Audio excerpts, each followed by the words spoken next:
Yo, iyi ni timu Marthe TV show. Tukaba tugiye kwitamo ibintu ari uburyohe, uri kumva? Tugiye kuri date. Ubu tugiye kuri date, mwamubonye cameraman wacu. Dufite cameraman ni wacu umuzungu, n'umuzungu z'ibintu. Yenda umuzungu. Dufite na poki. Raba ngaha raba ngaha. Turi kumwe n'umusitari guys. Turi kumwe n'umusitari. Turi kumwe n'umusitari w'umukobwa. Handsome. Umusitari turi kumwe mwita Danizo. You see me, I am beautiful. We're following the Marthe TV show. You guys follow Marthe TV show for more. Murabibona tugeze muri zebra crossing. Urabona hano tugeze ni muri zebra crossing. We are crossing the zebra. Why do they call it a zebra? Twaretse abantu batamu. Why do they call it a zebra instead of calling it a hyena? Tugenda twitonze. Impamvu bayita zebra crossing, wabonye zebra ubundi ni imparage, nimba atari impara. Wabonye imparage ibifite amabara y'umweru n'umukara. Niyo mpamvu bayita zebra crossing. Kumbe ni izina ryaturutse. Ni izina rya reba gutya nyine. Amabara n'umukara. Ni zebra. Niho byaturutse. Wow. Ako nako turakize. Ako nako muraka nzajya ngenda mbigisha utuntu kabisa. Kaba kabereka umukara n'umweru. Umukara n'umweru. Okay. Byaturutse abantu mutwara mujye muzitondera iyo ugonze baragufa. Kumarage man.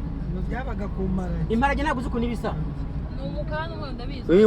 Umukara n'umweru nk'aya karisi ufite.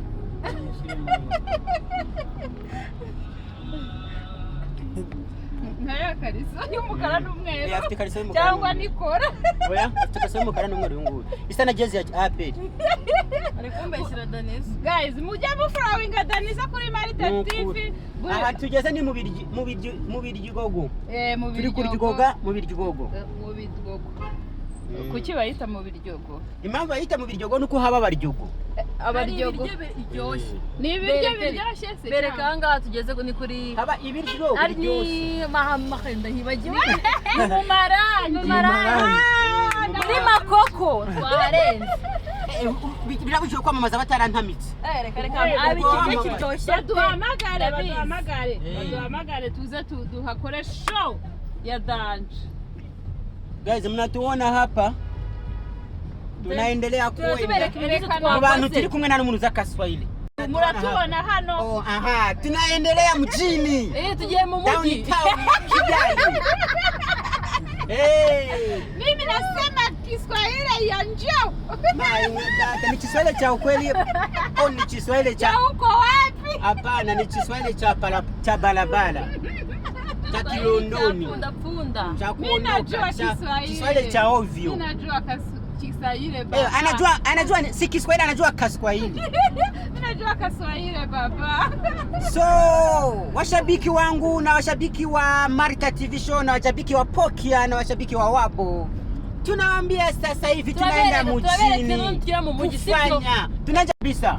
Ni mimi na timu yangu tunaenda mjini ni kuwa burudani hii jani ya kutoka Rwarutabura ndani ya mjini.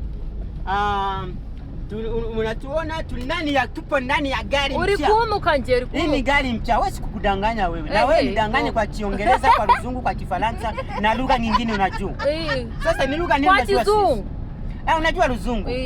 Tuseme Luzungu tu. Okay. Tuseme Kifaransa. Okay, hapana Kifaransa. Kifaransa ni lugha ya hovyo. Ni lugha difficile lakini tunasema English. Cyongereza. Nous sommes allés parler le français. Nous sommes ici. Le français. Nous sommes avec qui la voiture? Ici c'est à côté de Marriott. À côté de Marriott. Baita Marriott ni heza peka tuyabere. Downtown. Oui, c'est bon ici, c'est bon. Je suis avec qui le belle fille Pokia. Banahita Hotel Marriott. Aussi Marthe. Hotel Marriott. Serena. Cameraman magnifique. Hotel Serena. Ni Serena. Le cameraman magnifique de ville de Kigali. Elle est très belle, hein? Je vous assure. Il faut lancer les idées. Morikuno kaga. Notre caméraman c'est le métis. Elle est très belle. Avec qui le chauffeur de métis. Oui, je suis métisse.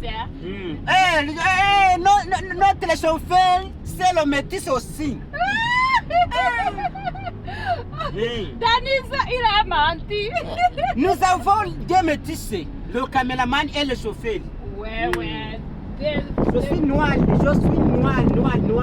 ariko mujye mubona ukuntu u Rwanda ari rwiza mwabantu Rwanda so belle pays. u Rwanda ni rwiza pe. C'est un beau pays. C'est un beau pays. Oui. Le bel c'est une Palestine. Le pays de mille communes.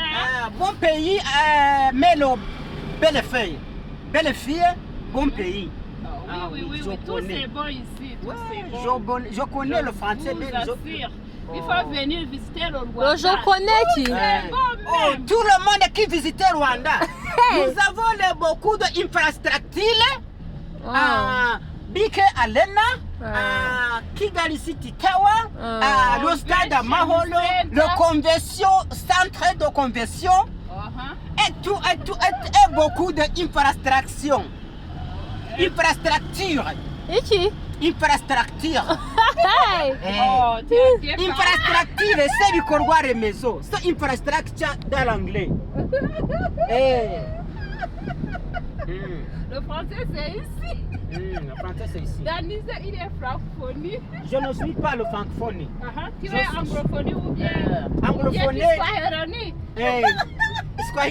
Je suis swahiliphone. La personne qui parle avec Kiswahili, on l'appelle comment? C'est qui est Swahili? Swahili, l'ugandaphone et anglophone. Mais le français, je ne suis pas connu beaucoup. Ok, mais tu as essayé. Mais petit à petit, oui, je ça connais. Va aller. Pole ndio mwindo. Wanasema pole ndio mwindo na matunda iko mbele. Demi biki? Nese kambabaze. Uri kunyumva se basi ko numva bari mu ndi muntu. Sasa nakwambia pole ndio mwindo. Slow by slow niko rugendo. Ni none se ikankubaze. Acha ni muombe. Nyine twebwe ntago turi buganire. Wewe. Je mvuga Kinyarwanda. Tunazungumzia na lugha yake tu. Mimi na shoferi tunazungumzia Kiswahili na Luzungu. Wewe unazungumzia Kinyarwanda na Kinyarwanda simjui. Na Kinyarwanda simjui Kinyarwanda cha kweli. Mnasema gushusha hapana. Mnasema ndaryaga hapana. Njanja. Uvuze ngo ndaryaga baravuga ngo njanja. Reka nawe naguri kubivuga neza. Umujama twiganaga. Umujama ko nashota kubera. Umujama twiganaga yigeze twagera ku ishuri tuvuga urukiga. Uri kumva? None umutipe twiganaga urumva kuvuga ibintu birimo ga ndaryaga ndagendaga. Barabitubuzaga ngo batabona kuri umukiga nyine. Noneho agenda mu gikoni nyine yari mu regime. Uri kumva? Noneho ubu yagombaga kwaka ngo ubugari n'umugati. Ariko ngo ga ntayishyiramo ngo barabona ko ari umuti. Arangira agenda mu gikoni ngo ndashaka uburi n'umuti. Mu rwego rwo kurwanyaga. Bati ngo ndashaka uburi n'umuti. Baramubwira uburi n'umuti hano ntabyo dufite. Cyangwa urashaka ubugari n'umugati. Ngo ni ibyo ngibyo. Nimugeze ahantu uvuga ururimi rwawe yanga kuvuga ubugari ngo batumvamo ga bakamuseka. Ibyo byari bya kera nyine uburiga. Daranga niyo nkwereshereza inzara. Ahangaha ni imbere gato. Hano muri mike. Bahazikora neza. Mukanya niho ndi buze kuza Dani. Mara gukora.